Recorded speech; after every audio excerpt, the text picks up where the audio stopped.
So today we are going to discuss about the factors. Before coming on to the factors, first understand what is division. For example, I say 6 divided by 2.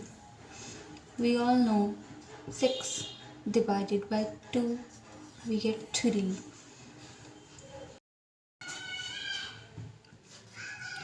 Or when we divide 6 by 2, 2 3s are 6 and we get remainder 0.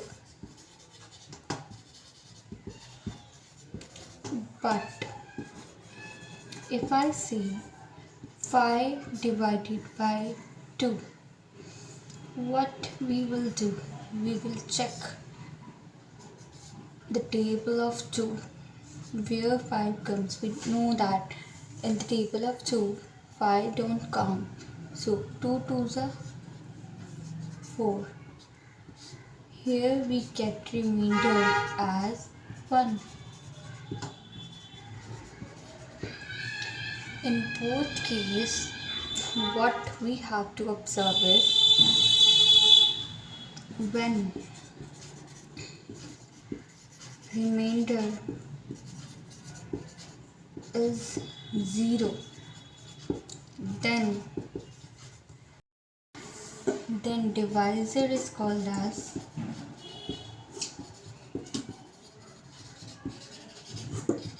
factor.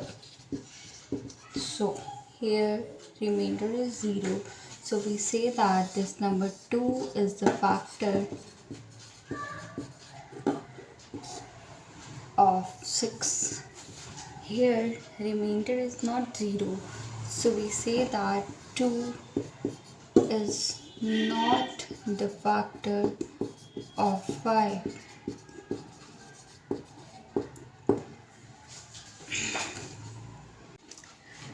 अब factors को with the help of activity हम समझेंगे कि factors होते क्या हैं.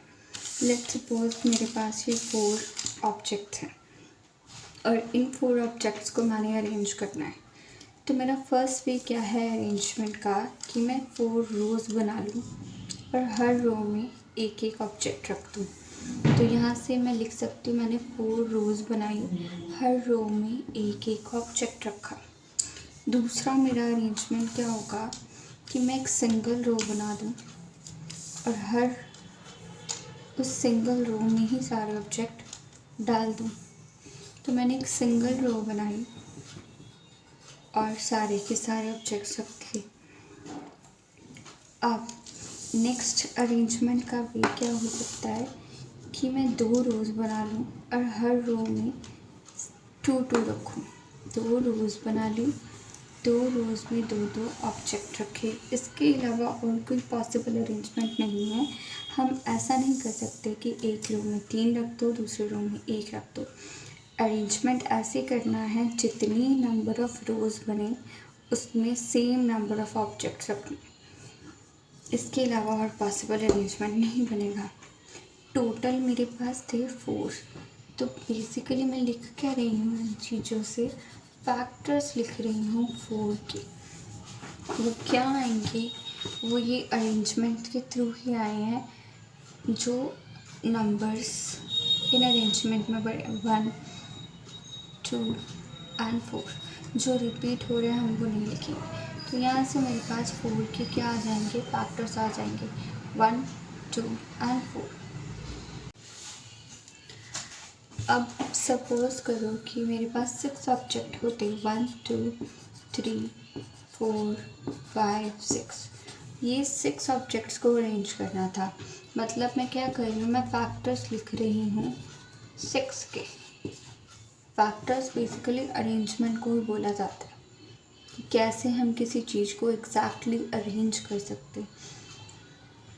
तो पहला तरीका क्या होना था कि मैं एक सिंगल रो में ही सारे के सारे 6 ऑब्जेक्ट्स को रख देती. तो 1 रो बनाते, 6 के 6 ऑब्जेक्ट उसी रो में जाते. यहाँ हम क्या करते, 2 रोज़ बनाते, उनमें 3 3 ऑब्जेक्ट रख थे। तो यहाँ पे एक और अरेंजमेंट आना था, मैंने 2 रोज़ बनाई, दोनों रोज़ में 3-3 ऑब्जेक्ट रखे। हमने सीखा था कि जितने भी रोज़ बनेंगे उनमें ऑब्जेक्ट सिमिलर होने चाहिए। अब अगर मैं 3 रोज़ बनाऊँ तो पॉसिबल है कि सारी रोज़ में सेम नंबर ऑफ़ ऑब्जेक्ट्स आ जाएंगे। इसमें भी 2 आ गए, इसमें भी 2 आ गए, 2 आ गए, टोटल 6। तो मैंने 3 रोज़ बना दी, हर रो में 2-2 ऑब्जेक्ट्स रख दिए। नेक्स्ट अरेंजमेंट क्या है कि सारे के सारे ऑब्जेक्ट्स आप ऐसे रख दो। 6 रोज़ बनाओ, हर एक रो में एक एक ऑब्जेक्ट रख दो। तो ये सारे पॉसिबल अरेंजमेंट आ गए।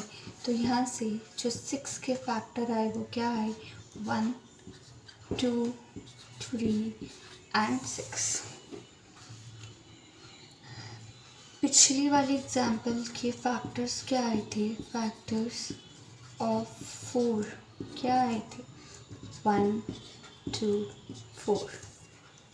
यहाँ से फैक्टर्स की फर्स्ट प्रॉपर्टी अगर हम समझें, कितने भी ऑब्जेक्ट्स हों हमारे पास, है ना, मतलब अगर 6 ऑब्जेक्ट्स की बात कर रहे हैं तो हम 6 के फैक्टर्स लिख रहे हैं, 4 के फैक्टर्स की बात कर रहे हैं तो 4 ऑब्जेक्ट्स की बात हो रही है।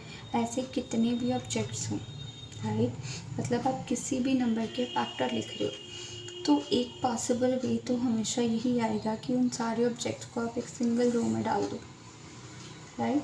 कितने भी ऑब्जेक्ट्स हो उसको एक सिंगल रो में डाल दो।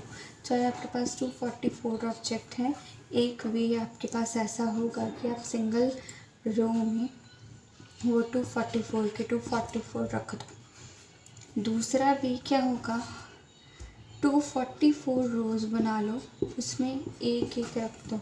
ये वेज तो हमारे स्टैंडर्ड वेज हैं, जितने मर्जी ऑब्जेक्ट्स हों हमारे पास। तो यहाँ से एक प्रॉपर्टी क्लियर आउट होती है, जैसे 4 के फैक्टर्स में हमेशा 1 भी आया था और वो नंबर भी आया था, 6 के फैक्टर्स में हमेशा 1 और वो नंबर हमेशा आएगा ही आएगा। ऐसे कोई भी कितनी भी ऑब्जेक्ट ले लो उसका ये पॉसिबल वे तो रहेगा ही रहेगा। यहाँ से ये वाला नंबर एज अ फैक्टर और ये वाला नंबर एज अ फैक्टर आएगा ही आएगा। किसी भी कितने भी नंबर ऑफ ऑब्जेक्ट्स की बात कर लो तो हमारे पास यहाँ से एक प्रॉपर्टी क्लैरिफाई हो जाती है। तो ये जो फर्स्ट प्रॉपर्टी क्लैरिफाई हो जाएगी, 1 and the number itself are always the factor. 1 हमेशा और जिस भी नंबर की बात हो रही है वो, ये दोनों जो हैं वो फैक्टर हमेशा बनेंगे। किसी भी नंबर की बात कर लो, 448 की बात हो रही है, उसका 1 भी फैक्टर आएगा, 448 भी फैक्टर आएगा। बाकी सारे फैक्टर्स जो आएंगे वो हम निकालेंगे, वे सीखेंगे कि कैसे निकालते हैं लेटर ऑन। बट यहाँ से इतनी चीज़ हमें समझ लेनी है कि हमेशा किसी भी नंबर की बात हो रही हो, 1 भी उसका फैक्टर बनेगा एंड वो नंबर जिसकी बात कर रहे हैं वो भी उसका फैक्टर बनेगा। Second property, every factor is less than और equal to the given number. जैसे हमने फैक्टर्स लिखे थे 4 के, वो आए थे मेरे पास 1, 2 एंड 4। फैक्टर्स 6 हमने लिखे थे, हमारे पास आए थे 1, 2, 3 एंड 6। तो यहाँ से हम देख सकते हैं कि जो फैक्टर्स हैं वो हमेशा इस नंबर से छोटे हैं या इस नंबर के इक्वल हैं। सारे फैक्टर्स छोटे हैं या इक्वल हैं, ये चीज़ क्लियर होती है। नेक्स्ट प्रॉपर्टी जो फैक्टर्स की है, दैट फैक्टर्स जो होते हैं वो हमेशा फाइनाइट होते हैं। Factors are finite in number, हमेशा फाइनाइट होंगे। आप इनको काउंट कर सकते हो कि ये कितने, जैसे 4 के फैक्टर्स लिखे थे 1, 2, 3, 6 के फैक्टर्स आए 1, 2, 3, 4। कभी भी फैक्टर्स इनफाइनाइट नहीं आते, फाइनाइट इन नंबर आते हैं। 444 के भी फैक्टर्स जब आप लिखोगे इनफाइनाइट फैक्टर्स नहीं आएंगे, फाइनाइट नंबर ऑफ फैक्टर्स आएंगे। मीन्स आप इनके फैक्टर्स को क्या कर सकते हो, काउंट कर सकते हो। तो these are the very basic properties of factors.